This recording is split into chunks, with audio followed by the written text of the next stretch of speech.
Hallo und herzlich willkommen zu einem neuen Video von mir, Chili Hero. Wie vielleicht einige von euch schon mitbekommen haben oder jetzt im Titel gelesen haben, habe ich seit ein paar Tagen keinen YouTube-Rang mehr auf Rush Nation. Damit ich dieselbe Frage nicht 100-mal beantworten muss und gleichzeitig etwas Licht ins Dunkle bringen kann, mache ich jetzt dieses Video. Als erstes möchte ich euch eine kurze Übersicht über das Video geben. Das Video wird etwas länger gehen, ihr seht es wahrscheinlich auch unten an der Zeit. Ich habe wirklich mir viel aufgeschrieben. Mein Skript hat 1700 Wörter, also ja, da wird auf jeden Fall einiges auf euch zukommen. Kurzer Disclaimer, dieses Video soll keine Plattform für Hate gegenüber Rush Nation, anderen Personen oder jeglichen anderen Dingen dienen. Schaut euch das Video bitte ganz an, bildet euch eure eigene Meinung und schreibt konstruktive Kritik. Jegliche nicht angemessenen Kommentare werden von mir gelöscht. Und dann das Team von Rush Nation: versucht nicht jeden, der irgendwas nicht so gut findet oder seine Meinung zu Rush Nation schreibt, klein zu machen oder vom Gegenteil zu überzeugen. Leben und leben lassen. Alle Aussagen in diesem Video beziehen sich auf meine Meinung. Ich bitte euch, eure eigene Meinung dazu zu bilden und euch einfach bewusst zu sein, dass das meine Meinung ist. Erstmal eine kurze Übersicht über das Video. Am Anfang werde ich anfangen mit den Gründen, wieso ich keinen YouTuber-Rang mehr habe, mit einer kleinen Richtigstellung. Das heißt, ich werde einfach immer kurz vorlesen, was Astro da geschrieben hat und dann Bezug auf das Geschriebene nehmen. Dann werde ich mich entschuldigen, beziehungsweise eine Entschuldigung anführen. Dann werde ich aber auch schreiben, was mir an der Rush Nation V2 nicht gefällt. Und natürlich, wenn man Kritik übt, gehört auch Verbesserungsvorschläge dazu. Das werdet ihr ganz am Ende sehen. Ich werde euch wahrscheinlich Timestamps in die Beschreibung schreiben. Das heißt, ihr seht unten auch immer direkt, wann was kommt, falls ihr irgendwo hin skippen wollt. Viel Spaß!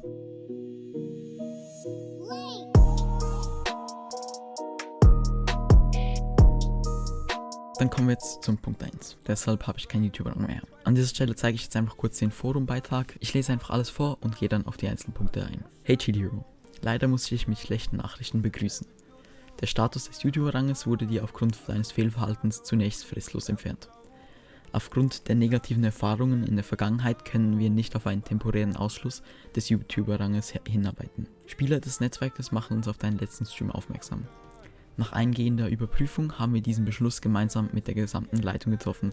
Das ist, soweit ich weiß, auch Astro und Bex. Die Gründe dafür sind folgende. In dem Stream vom 7.3.21 sind viele Faktoren dazugekommen, deinen Status fristlos zu entfernen. Das Verhalten gegenüber der Community in Bezug auf das RushNation.net Netzwerk sehen wir als inakzeptabel an und distanzieren uns davon. Nun jetzt halt diese Punkte, wieso der Rang weg ist, also das Konkrete.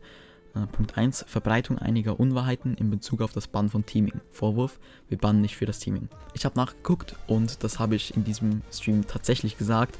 Das will ich natürlich richtigstellen. Nach Artikel 5, Paragraph 10 der Serverregeln von Rush Nation wird Teaming natürlich gebannt. Ich habe in diesem Moment einfach Teaming mit Sniping vertauscht, welches den Serverregeln und meiner Erfahrung nach nicht gebannt wird. In der Bedwars-Runde vor dieser Aussage wurde ich von dem mir bekannten Stream-Sniper Bilal, ihr kennt ihn sicher auch, gesniped.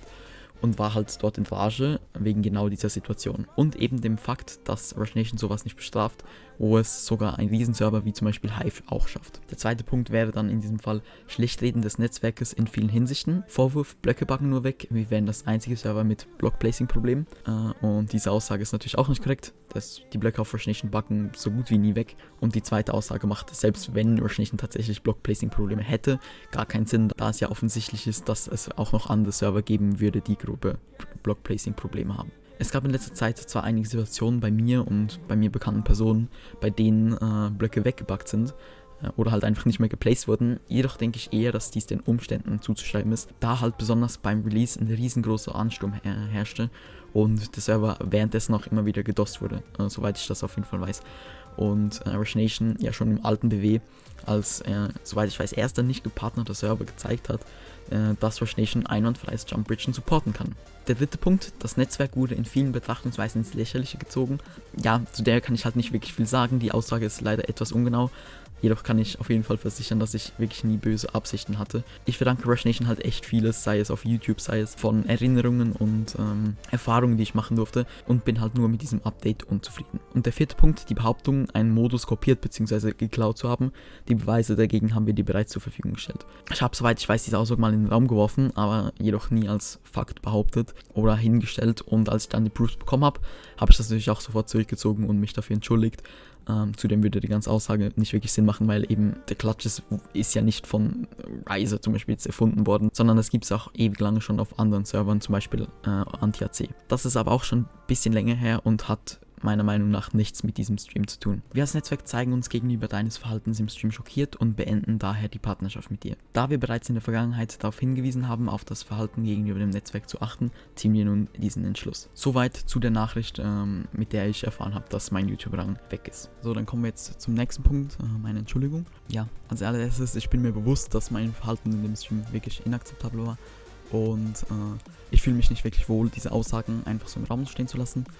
Deshalb gibt es jetzt hier dieses Video. Leute, die mich etwas besser kennen, wissen, dass ich manchmal leider etwas schneller rede, als mein Gehirn denkt. Durch solche Situationen, wie eben jetzt zum Beispiel mit Bilal, gerate ich leider öfters in Rage, in welchen ich dann kombiniert mit dem eben erwähnten, teilweise Aussagen treffe, welche wie in diesem Fall gröbere Konsequenzen haben können. Wenn es wirklich nach mir gehen würde, würde in all meinen Streams eine entspannte Stimmung herrschen, wo sich einfach jeder gut aufgehoben fühlt. Ja, leider, sage ich jetzt mal, bin ich auch nur ein Mensch und auch ich habe einen Makel. Da ich halt selber nicht merke, wenn ich eine Grenze überschreite, wie in diesem Fall, bitte ich jetzt euch um Hilfe. Denn wenn ihr merkt, dass ich dabei bin, eine Grenze zu überschreiten, wie jetzt gerade eben dort passiert ist, bitte gebt mir das zu erkennen. Denn wirklich nur durch euer Feedback kann ich die Situation möglicherweise deeskalieren lassen. Deshalb, ich streame täglich, 20 Uhr auf YouTube circa, MCP, PvP-Content, also schaut doch da gerne mal vorbei. Würde ich es können, würde ich diese Aussagen komplett revidieren, beziehungsweise halt ungeschehen machen. Das ist leider jetzt im echten Leben nicht möglich, dass es passiert. Und ich trage jetzt davon die Konsequenzen, in dem Fall halt der Entzug meines YouTube-Ranges und ein Rush Nation Netzwerk, welches sich schockiert von mir distanziert. Ich sehe diese Aktion als verständliche Reaktion auf mein Verhalten an und ich bitte euch jetzt einfach auch Rush Nation deshalb nicht schlechter zu finden oder sogar sinnlos Hate zu verbreiten.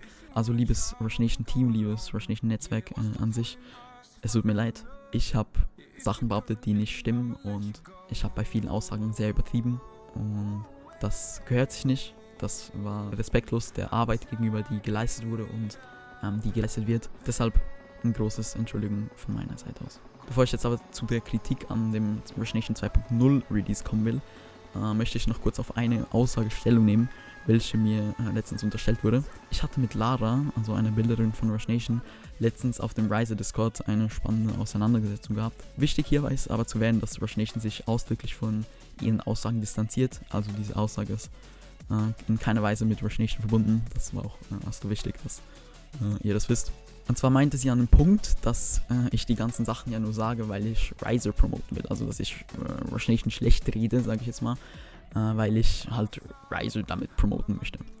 Und deshalb möchte ich auch hier nochmal ausdrücklich festhalten, meine Kritikpunkte sind auf keiner Weise mit Riser verbunden, sondern spiegeln lediglich die Meinung von einem Rush Nation Spieler wider, welcher sich sehr auf die Rush Nation V2 gefreut hat, auf das Skywars.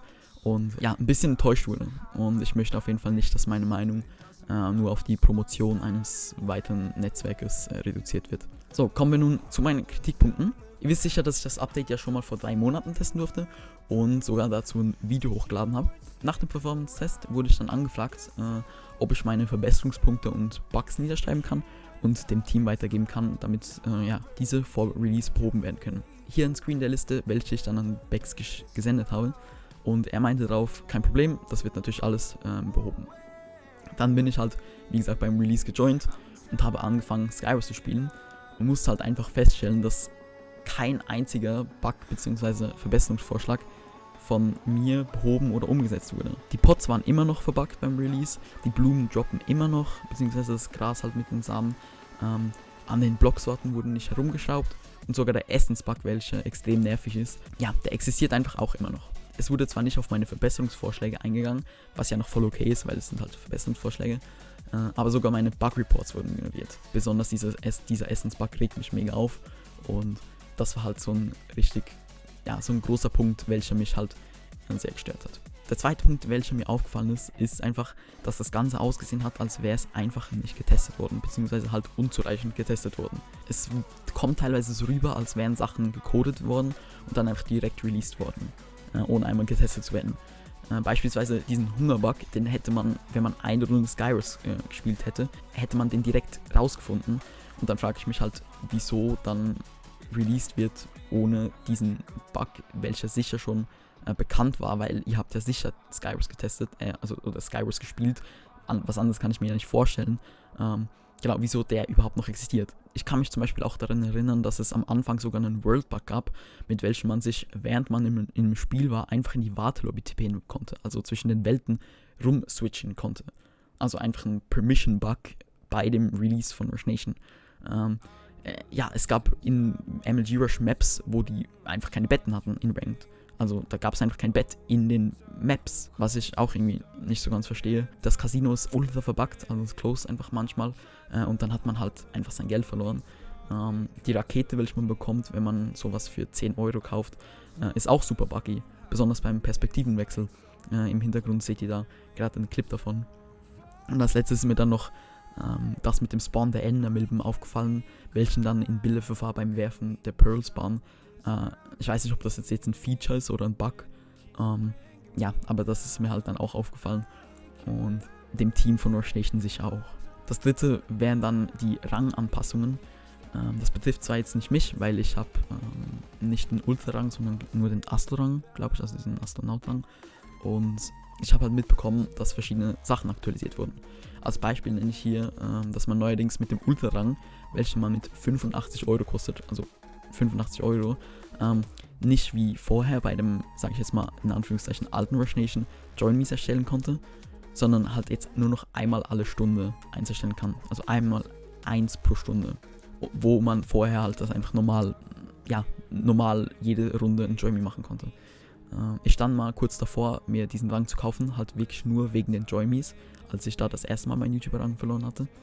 Und hätte ich damals gewusst, dass man dann später nur noch alle Stunde einen Join Me machen könnte, hätte ich mir den mit eigentlich größter Sicherheit nicht geholt. Zudem hat man zum Beispiel auch in MLG Rush täglichen Chests bekommen. Und soweit ich da informiert bin, bekommt man die jetzt, glaube ich, auch nicht mehr. Das vierte wären die Coins. Und zwar wurde ja das Lobbysystem neu gemacht, beziehungsweise es wurden halt neue Sachen hinzugefügt, eben diese Tiere und so weiter. Ja, ich habe mir damals auch Pets geholt für die Lobby und habe da schon eine Menge Coins reingesteckt. Und die sind halt jetzt einfach weg. Also ich hatte damals einen Wolf, den muss ich jetzt nur neu gewinnen oder kaufen. Das heißt, all diese Coins, die man zum Beispiel auch beim Rang kauft, da bekommt man ja auch Coins, bekommen hat, die sind einfach weg. Die sind einfach nicht mehr da, das muss man jetzt neu holen. Das fünfte wäre jetzt einfach mein eigenes Empfinden, aber aus irgendwelchen Gründen, welche ich nicht wirklich näher benennen kann oder beschreiben kann, finde ich das Knockback und die Range auf Rush Nation teilweise einfach mega komisch. Und meiner Meinung nach hat sich das Blockplacing früher besser angefühlt. Wie gesagt, woran das liegt, weiß ich nicht. Das macht es natürlich auch nicht wirklich einfacher zu fixen. Aber ja, das ist halt einfach auch so ein Ding, wieso mir das Update nicht so wirklich gefällt. Und der letzte Punkt, welchen ich mir da aufgeschrieben habe, ist das Skywars. Denn als ich anfangs gehört habe, dass halt Rush Nation Skywars bringt, also ein deutscher Server, der wirklich versucht, dieses Gomme bzw. halt Java Skywars in die Bedrock Edition zu bringen, hat mich das mega gefreut und ich war wirklich mega hyped. Meine Freude wurde dann halt durch mega viele Sachen gedämpft. Wenn ich zum Beispiel jetzt Skywars spiele, habe ich irgendwie das Gefühl, einen Abklatsch von dem Java Skywars zu spielen, der sich irgendwie nicht richtig anfühlt. Die Entscheidung, die ROT zu deaktivieren, hat mir zwar anfangs mega missfallen, so. Ich hätte das eigentlich mega gerne gespielt, also mit ROT zu spielen, so wie in Java ist wirklich, hätte ich mega cool gefunden. Aber so im Nachhinein oder beziehungsweise halt jetzt sehe ich dann halt schon ein, für Mobiles, die es halt schon mega schwer haben, hätte das halt noch viel schwerer gemacht. Und ich glaube halt, dass hier weniger die Schuld bei Rush Nation liegt, sondern eher halt an Minecraft Bedrock, die dieses Crossplay einfach gewisse Dinge nicht fair umsetzbar macht, wie zum Beispiel eben diese ROT. Hinter dem Modus steckt aber trotzdem unglaublich viel Mühe und Liebe. Das sieht man auch und das schätze ich auch mega. Doch irgendwie zieht mich das Skywars einfach nicht wirklich an. Genug Kritik jetzt. Wer etwas kritisieren soll aber auch Verbesserungsvorschläge bringen. Deshalb habe ich hier eine kleine Liste an Dingen gebracht, die man meiner Meinung nach verbessern kann. Genau, es sind einfach Ideen. Falls ihr selber Ideen habt, schreibt die in die Kommentare. Ich glaube, ja, das ganze Rush Nation Team wird dieses Video sicher sehen. Das erste, was mir halt aufgefallen ist und was eins der Dinge ist, die mich am meisten genervt haben, sind eben diese hohen Gräser bzw. Blumen, die einerseits das Bauen verhindern und andererseits ja halt Zeug droppen. Das heißt, man hat wirklich einfach so random Crap in seinem Inventar, welches man nicht braucht und welches einfach nur Zeit braucht auszuwerfen.